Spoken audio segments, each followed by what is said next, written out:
नमस्कार, राम राम। आपका स्वागत है हमारे आध्यात्मिक अपडेट गुप्त रहस्य चैनल में। जैसा कि आप जानते हैं, हम एक विषय लेकर आए हैं। फिर आप जानते हैं कि हम हर समय एक नया विषय लेकर आते हैं और पिछले वीडियो में भी हमने कुछ बताए हैं, कुछ रहस्यों को उजागर करते रहते हैं। आज हम दो सदग्रंथों को लेकर आए हैं, गीता और कुरान। तो गीता जी और कुरान के माध्यम से हम आपको दिखाएंगे कि जो सबका मालिक सर्व सृष्टि रचनहार है, जिसने कायनात को बनाया, जिसने सृष्टि को बनाया, उसकी जानकारी।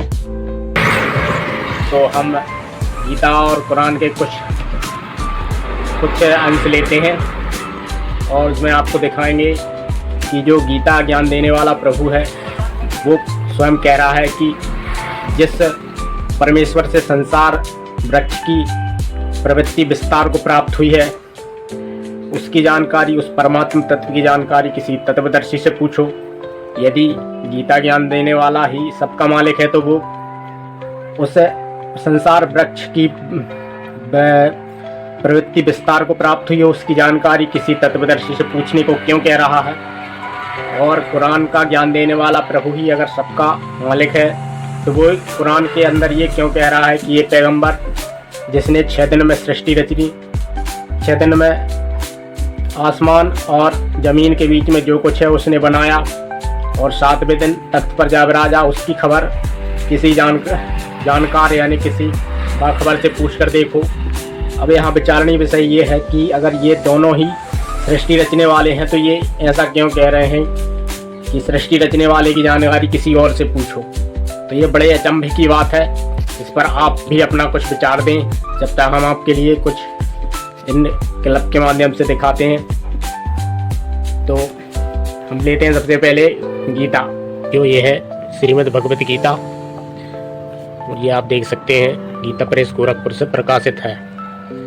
इसके हम चलते हैं अध्याय 15 और ये श्लोक 4 है। उसका अर्थ यहाँ पर है, ये संसार वृक्ष के बारे में है। उसके पश्चात उस परम पद परमेश्वर को भली भांति खोजना चाहिए।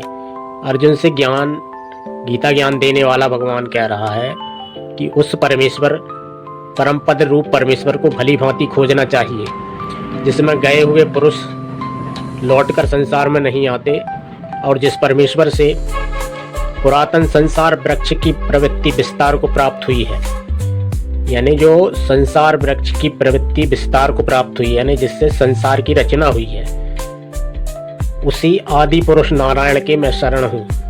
यानी गीता ज्ञान देने वाला भी ये कह रहा है कि मैं भी उसी के शरण में हूँ, और इस प्रकार तू भी इस प्रकार, हे अर्जुन, इस प्रकार दृढ़ निश्चय करके उस परमेश्वर का मनन और निधिध्यासन करना चाहिए। यानी तुझे भी ऐसा ही करना चाहिए।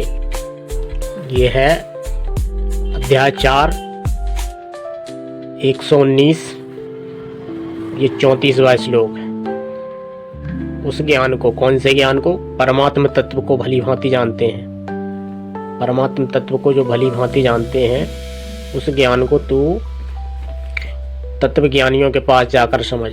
यानी जो परमात्मा है उसकी जानकारी, यानी जिसने संसार वृक्ष की, जिस परमेश्वर से संसार वृक्ष की प्रवृत्ति विस्तार को प्राप्त हुई है, उसकी जानकारी, उस परमात्म तत्व के ज्ञान को तो तत्वज्ञानी, तत्वदर्शी ज्ञानियों के पास जाकर समझ। तो आपने गीता जी में देखा कि जिस परमेश्वर ने संसार वृक्ष की रचना की है, उसकी जानकारी किसी तत्वदर्शी से पूछो। इसका क्लियर अर्थ है ये है कि वह सबका मालिक नहीं है, वह सर्व सृष्टि रचयिता नहीं है, क्योंकि वो अगर होता तो वो ये ना कहता कि उस रचनाकार की जानकारी किसी और से पूछो, किसी तत्वज्ञानी से पूछो। अब हम एक कुरान की क्लिप दिखाते हैं आपको, संत रामपाल जी महाराज के वीडियो क्लिप से। आप ये इसमें देख सकते हैं,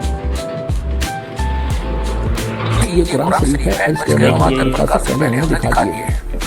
ये सारा कुरान लखनऊ के तार से प्रकाशित है। मौसम बाग की पेज नंबर के माध्यम से दिखा रहे हैं। 58 नंबर को, जिसने आसमान और जमीन और जो कुछ उनके बीच में है सबको 6 दिन में पैदा किया। जो पवित्र बाइबल जो ज्ञान देता है 60% ज्ञान वही कुरान शरीफ में है। 6 दिन में पैदा किया, फिर तख्त पर जाकर राजा, वह अल्लाह बड़ा, वो अल्लाह कबीर, वो अल्लाह अकबर, वो अल्लाह कबीर है, वो अल्लाह कबीर पर जब राजा बड़ा जालिब रहमान है। और उसकी खबर यानी उसकी जानकारी किसी बात खबर इल्म वाले अंतर्दर्शन से पूछ देखो।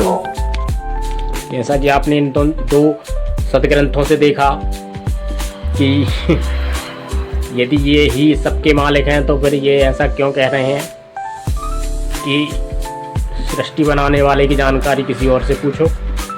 और आप अपना विचार भी दे सकते हैं कमेंट के माध्यम से, बाकी ये ऐसा लिखा हुआ है, अपने विचार भी रखें। तो आज के लिए इतना ही। नमस्कार, राम राम।